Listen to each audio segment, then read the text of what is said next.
ভারতীয় দল ICC cricket একাডেমিতে নিজেদের প্র্যাকটিস সেশনে শুরুতেই একটা ফিল্ডিং প্র্যাকটিস ড্রিল আমরা দেখলাম। সেখানে একটা ইনোভেটিভ জিনিস আমরা দেখলাম।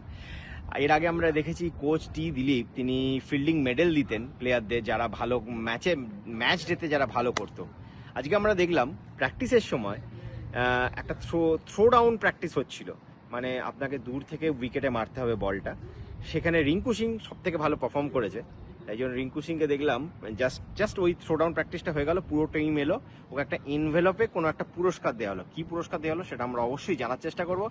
বাট টি দিলীপের এই যে ইনোভেটিভ কনসেপ্টগুলো প্লেয়ারদেরকে এক্সট্রা মোটিভেশন দেওয়ার জন্য প্র্যাকটিসে, এটা কিন্তু খুবই ইউনিক।